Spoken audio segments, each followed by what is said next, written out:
Welcome back to the Resolution Room, where we turn tension into transformation through clarity, connection, and consistency. I'm your host, Dr. Nashay Lowe, and this is a space where we explore what's really underneath the moments that challenge us and how they can lead to something more honest, more human, and more whole. So let's get into it. In this episode of the Resolution Room, I sit down with Dr. Paul Brown, Associate Professor of French and former Director of the Study Abroad Center at Clark-Atlanta University, to explore how study abroad can be a life-changing experience, especially for students of color. We will dive into why international exposure matters, how it shapes both personal and professional growth, and the unique barriers that marginalized students face when considering global education. So, through personal stories and practical insights, Dr. Brown shares why travel isn't just about seeing new places, it's about expanding perspectives, building confidence, and navigating identity in new cultural contexts.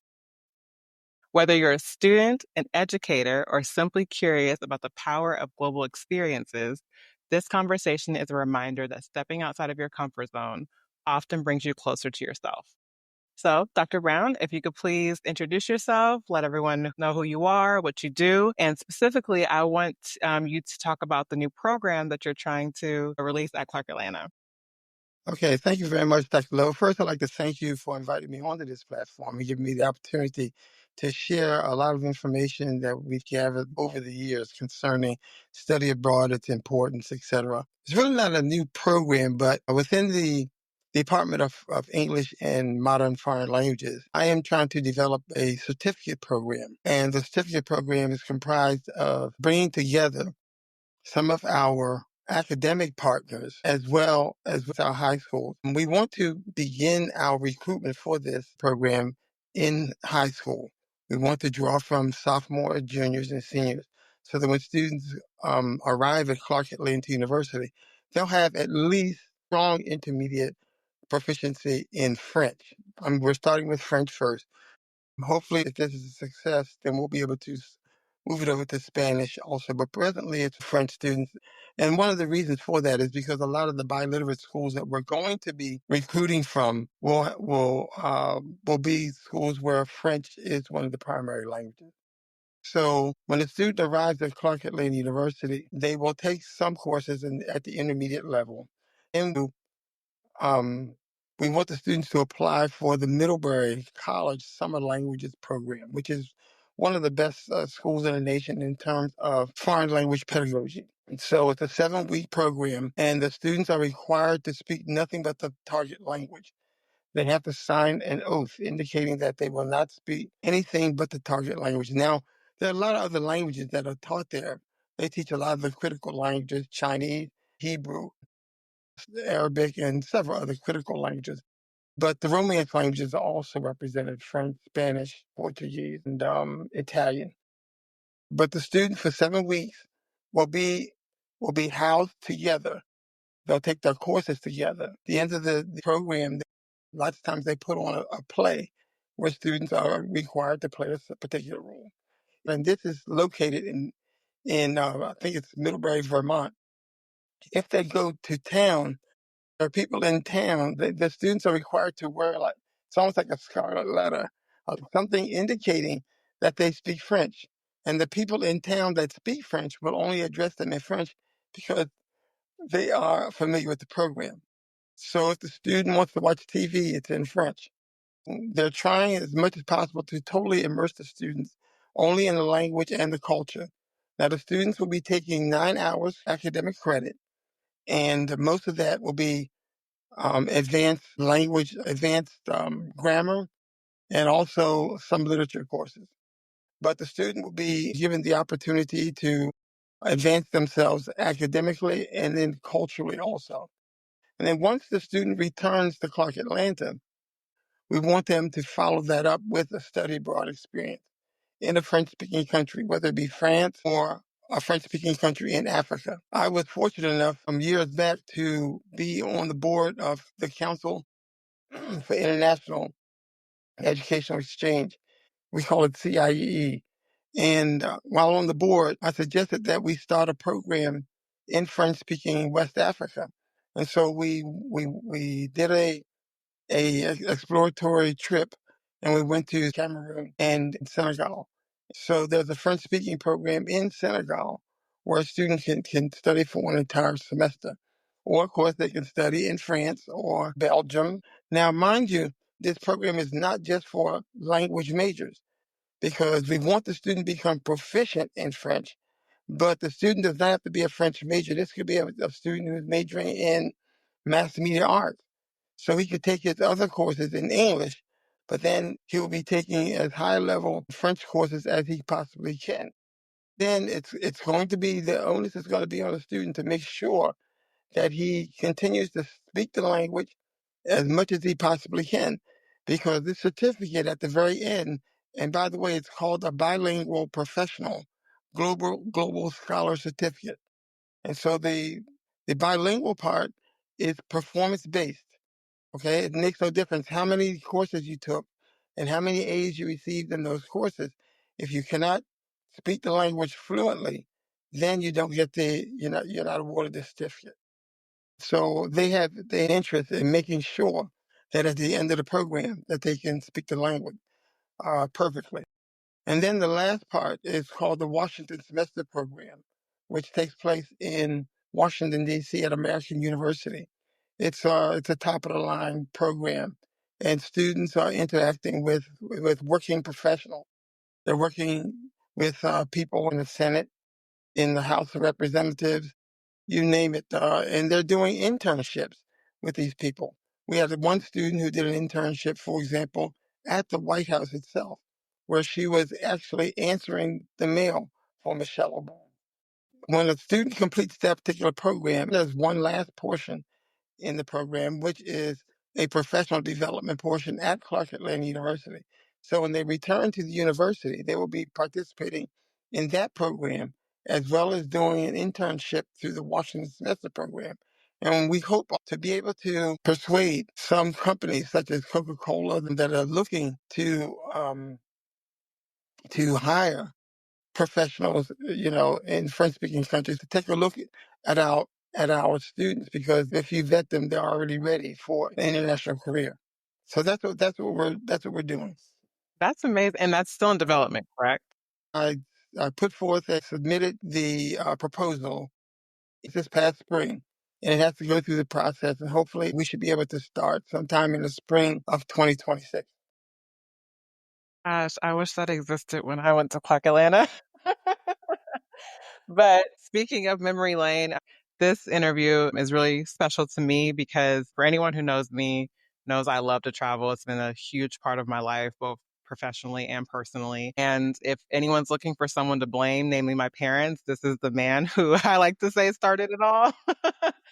So I have been in touch with you now for over 10 years, really, since my time there. And I just recall walking into your office and leaving that conversation just feeling so excited and inspired to explore. I had no idea what I was really getting into. I was really unprepared in a lot of ways, but I don't regret a second of it because literally it just opened up so many doors and a few windows too. So I'd love to hear more about what initially sparked your passion for study abroad and global education. Actually, one of the reasons why I'm so passionate about this is because when I was in school, I worked almost for 4 years trying to study abroad. And it was almost an impossibility simply because I was on scholarship at Washington College and I played sports both in the fall and in the spring. And so if I had studied abroad, then I wouldn't have been able to participate in the athletics. But I was willing to forego that, to be quite honest with you, in order to study abroad. But you see, one of the problems that I didn't have the proper information. I didn't know really what needed to be done. All I knew was junior year, I wanted to study abroad. So when I went to apply, somehow the school kind of persuaded me, well, we did our best, but you just can't study abroad. And so I said, okay, well, I just kind of pushed it to the side. But then the Peace Corps popped up, and it was on television and everywhere at that time. And so my sister, and this kind of dovetails with your story too. But Hmm. my sister brought home an application for the Peace Corps, and she had planned on applying herself, but she was taking such a long time, and so I just took the application, and I filled it out and I sent it. And for some reason, I was very optimistic because I had all the qualifications they were looking for. And so I felt as though that I was going to be accepted, and I was. I was accepted into the Peace Corps. And so actually, the Peace Corps was the first time that I had an opportunity to not study abroad, but to travel abroad. And I was working abroad because I was teaching English as a foreign language at that time. And so I realized that that experience I had there was similar to the study abroad experience. And so when I returned, I finished my graduate studies and I had the opportunity to provide that opportunity for other students, then I jumped at it. And can you talk a little bit about what you remember about your first time abroad and not just what you saw, but how it made you feel about yourself? It was truly amazing. First off is the people. The people were so accommodating and so welcoming. And I told someone that's the first time in my life I felt like a movie star or something. Because everything you say and everything you do, people think is really important and they hang on your every word. So I felt useful, I felt important. And when I say useful, I was going to teach English as a foreign language. So that was something that was going to be very useful to the youth in Cote d'Ivoire.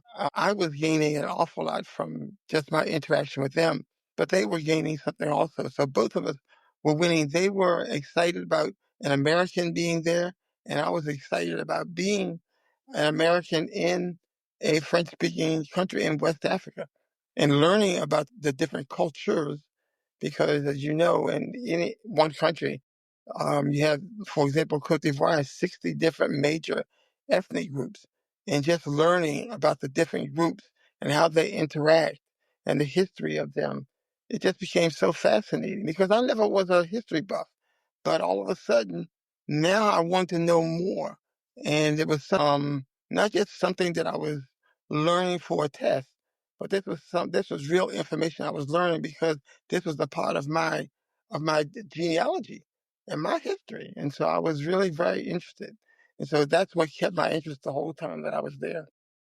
Yeah, I think we don't think about the sort of personal connection we're going to have to a foreign land when we first get there. But I know so many people who talk about by the time they leave, you feel connected to that place in one way or another. That community that you stayed in, that family that helped you out or who gave you directions, whatever it is. Most people find something that bonds them to that place forever after that. Exactly, Yeah. exactly.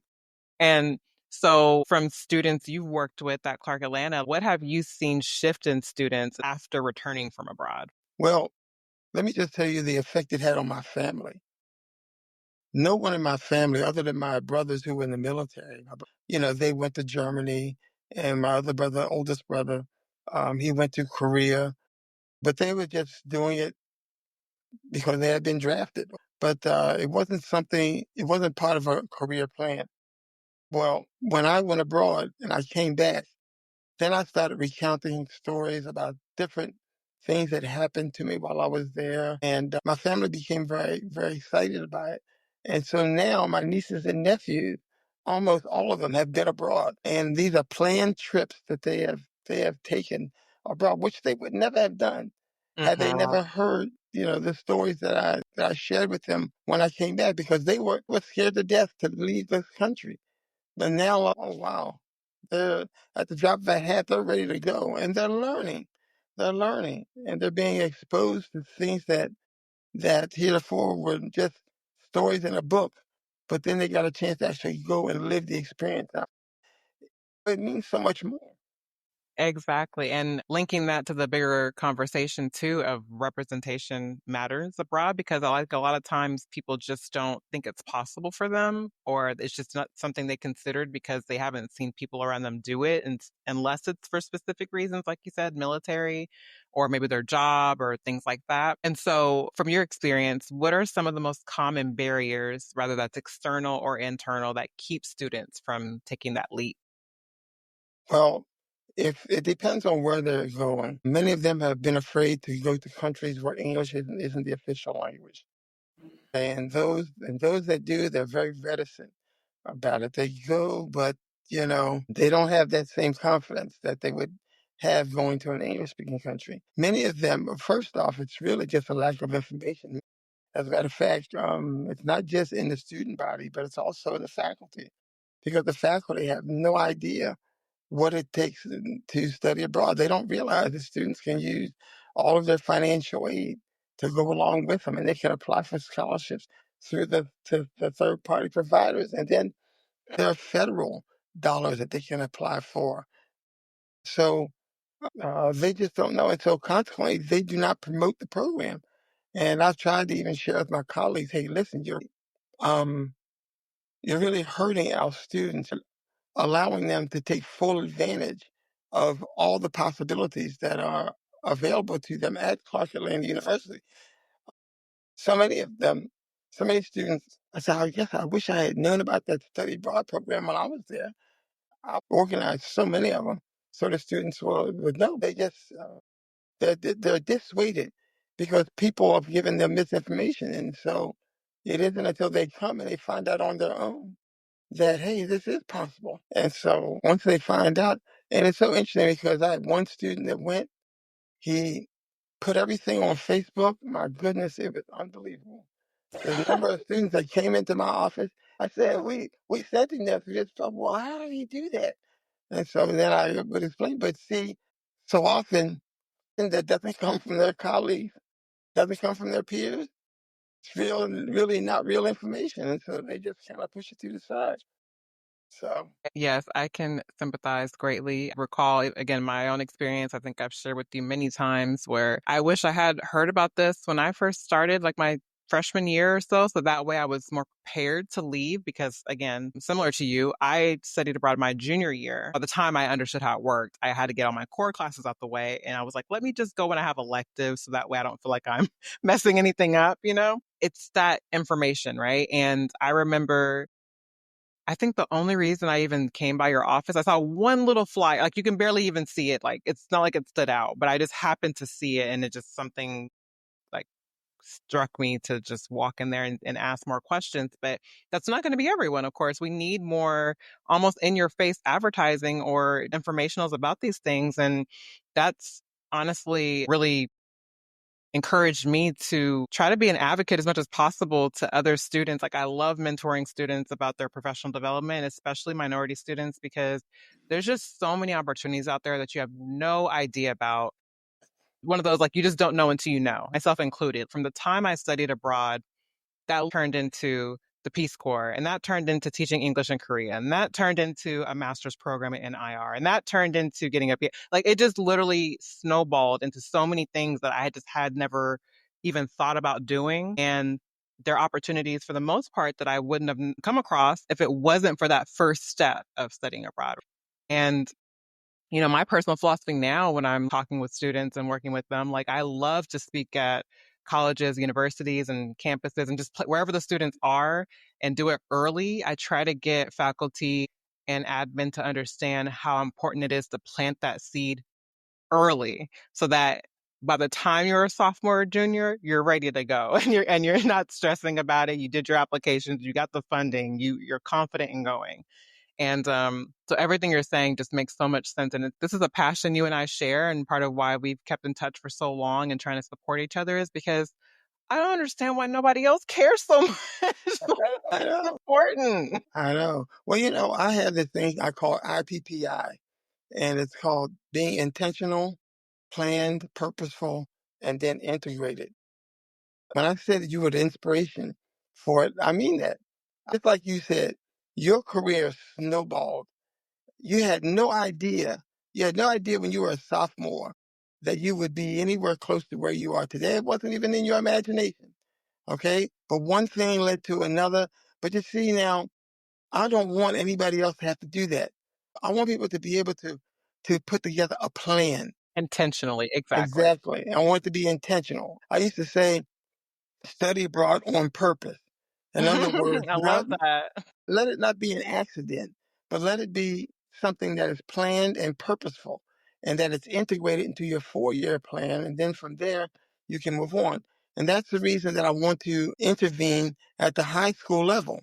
And also at Clark Atlanta, I put together this liaison program for the faculty. And what it is, it's a program that liaises with the Office of International Education and Study Abroad. Now, the way I present it, that office has all of the goodies. It's the store. But I'm trying to tell you that the store is over there. And I'm trying to tell you what's in the store so that you can share it with your students and tell them, hey, these opportunities exist. And if you just go to the store, you'll see. And so what we've done is we have in the School of Arts and Sciences, every department now has a designated liaison. I kind of am running the class for the liaisons. And what I do, I'm sharing with the faculty what the process is for a student to study abroad. You would be surprised. Many of them haven't the slightest idea how to advise students to study abroad. And so what I did this past year, we had 6 meetings, 3 in the fall, 3 in the spring. And I meet with the liaisons and I tell them, okay, number one, I tell them the process. The student has to have a certain GPA, cannot be on academic probation nor social probation. If they can meet those two criteria, okay, then they can start looking for a study abroad programs. And then I explain to them what a third party provider is and what the third party providers provide for our students. And how do you get from our department to studying abroad for a third party provider? Then I'll tell them what we'll do is we'll share this information. Then we'll pass you off to the Office of International Education and Study Abroad. They will tell you the process that you need to follow in order to be admitted to the third party provider, for example, KEI, Knowledge Exchange Institute, or the Council on International Educational Exchange, or SIT, the School for International Training, and there's so many more. And so we explain to them how that's done. And then, so that when our students in our departments come in, and then here's another misunderstanding, they think that study abroad is only for students who want to study a foreign language. They don't realize that students in business, students in mass media arts, students in psychology, whatever, can study abroad. They can study in a country where English is not a official language, but they can study Spanish in the environment and they can study their psychology also. So it's a win-win situation. So what they're doing, they're broadening their horizon. They're making themselves more marketable in the job market. And so I am educating the faculty who are encouraging the students to join the program. And then they go to the Office of International Programs and they take over and they study abroad. But another thing too is that I keep telling them that this information needs to be posted on their departmental websites. So each departmental website should look somewhat identical with regards to the liaison program.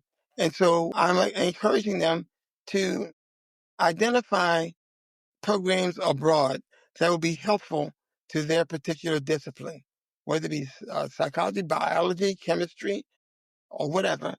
And once they've identified those programs, to pre-approve those courses so that students starting their freshman year, if before you get here, you know we have a program, you know that you can go to such and such place, then, as you said, you can start planning before you even arrive at the university.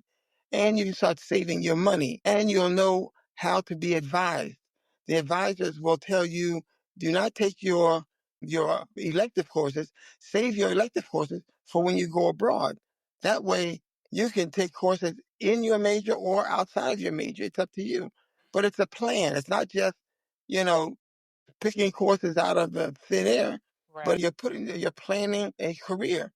Then we have a professional development office right there at the school, which is it's something that students need to take advantage of also. So Exactly. And it all because it all works together, like, you it know? does. It does.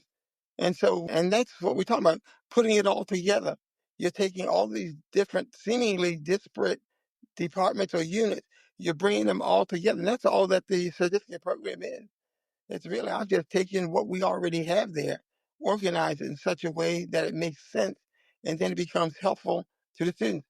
I will guarantee you that any student that exits the certificate program will have no job, no problem whatsoever getting a job in the job market. Who would turn down a bilingual professional with practical international work experience?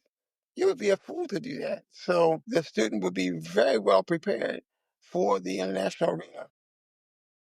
Absolutely. And so, if a student is listening and quietly wondering right now if they belong in this space, what would you say to them? Definitely. Well, there were students that came that had a 2.5 GPA. That's the lowest GPA that you can have in order to study abroad. But when they studied abroad and they came back, grades skyrocketed because all of a sudden now they began to realize that this education is useful. It's not just, they think of their education, their degree, as hoops that they have to jump through in order to receive a piece of paper that they think is going to be a get out of jail free card, you know what I'm saying? Or it's going to be a passport to success. They don't realize that that passport to success has to have attached to it some experiences outside of the box. And so if you attend Clark Atlanta University for 4 years, your diploma is going to look like everyone else's. But if you can add an international dimension to it and say, hey, this is how I differ from person A or person B, look at the experiences that I've had, it speaks for itself. And just building on that, not only do you have that practical experience to put on your resume, literally, you are going to be mentally elevated at a different level. It's just, you literally get to see how there's not one way to do education. You're going to learn different ways to learn. You're going to learn different ways to think about things and see how university level courses are taught differently. That could be a culture shock. And it's just, That's right. yeah, it's like so many pieces to that you get to walk away with that just make you look at things in a big picture point of view that still stick with me to this day. And I think for better or for worse, I think I always look at the big picture now. Yeah. Oh, yeah. Yeah. And you know also that your experience in the Peace Corps, it really you'd be surprised how much information that you have that is valuable information to certain people and people that are sitting in Congress right now and are making decisions on an international level. You'd be surprised how many of them don't have a clue. I've Many of never them have, been there. that's right, never been there, never had an international experience at all and have no idea they're making decisions on things that they read in the book. They just base their opinions based on a stereotype instead of an actual experience. And so right now, we used to have a program called the Institute for International Public Policy. And I wish that you had been at Clark Atlanta a few years before that. You definitely would have been in that program Yeah. it's a program that prepares students starting their sophomore year all the way. I mean, and it was one that was sponsored by the UNCF Mellon Foundation. It was an excellent program, Yeah. excellent program. But I'm gonna tell you something that this certificate program Mhm. is going to be equal to to that program because one of the shortcomings of that program was that the African Americans that were participating in the program, none of them, not a single one, was bilingual. And so when they went into the diplomatic corps, they had to go to the Foreign Service Institute. And so I said to myself, no, we're going to develop bilingual professionals with practical international work experience. They're not going to be able to discount them in any way, shape, or form. They'll be ready. Yes. Well, I can sit here and talk to you about studying abroad and traveling all day, like all day long, literally. Are there any last insights or tips or just any lasting words you want to leave with any students listening who are considering, or any faculty, or just anyone listening right now? Yeah, I just want to say two things. All the students that studied abroad, and there were over 700 students that I advised, every single one graduated and graduated on time. Okay. A large majority of them are working in the international arena. Okay. At least I can name three, four people in the last 2 years who have PhDs, you included. Those are just the ones that have kept in touch with me and we've spoken, who have achieved the PhD. So the program is beneficial, but what I want to encourage people to do is to plan the program. especially I'm looking at high schools. If when you decide to go to school, even if you're not deciding to come to Clark Atlanta University, wherever your institution of choice, make sure they have a study abroad program. And then find out what you need to do in order to participate in that particular program. And then put together an international plan. Don't just make it up as you go along. Put together a plan. And even if the plan doesn't work exactly as you wanted it to, you can make modifications later on. But one of the most important things is to have a plan. When Clark Atlanta brings a lot of their alum to school and asks them, what is your biggest regret? All of them say, my biggest regret was that I didn't study abroad. So That says it right there. that's it right there. That's it right there. Yes, and I'll just add that it can all seem very intimidating, but just be open to the process, be flexible, be adaptable, because I mean, that's truly what life is about, right? You're not going to grow when you're comfortable. And you literally just have to get to a point within yourself where you want more for yourself and just go for it. We'll plan, like you said. But I mean, Right. to a certain extent, you might psych yourself out if you overthink it as well. I think for a lot of people, especially things like the Peace Corps, it's one of those things where they think, oh, 2-year commitment. I don't know, that's too long. But, Yeah. it's going to be the most amazingly challenging yet rewarding 2 years of your life. So I think there's so many more benefits than challenges when it comes to it at the end of it. And you have to just, and again, I understand that everyone's different and it's maybe not for everyone, but just be open to the process. If we don't get the information out there, You're right. Yeah. So two sides. It's a two-way street. The information needs to be out there more, but then you also have to be courageous enough to take that step, right? exactly. Gosh. So this is so amazing. Again, we could talk about this all day. We both would love to. So if you want to reach out to either one of us, you can leave a comment. And Dr. Brown, can you let everyone know where to find you or follow your work or how to contact you? They can contact me at pbrown@cau.edu, and I will be able to get back to them. Amazing. So, this episode is a collective reminder that passports are more than travel documents, they're keys to possibility. When students go abroad, they're not only expanding their world, but they return home as more confident, curious, and connected citizens. Dr. Brown reminded us today that study abroad is so much more, again, than passport stamps. It's opportunities to challenge the limits that we place in ourselves and to see the world and our place in it with new eyes. For students of color who may not always see themselves reflected in global spaces, these experiences can be especially powerful, building not just academic knowledge, but again, confidence, adaptability, and a deeper understanding of identity. The barriers are real, financial, cultural, and emotional. But as we heard, the rewards of going abroad are lifelong. Exposure becomes expansion, and curiosity becomes connection.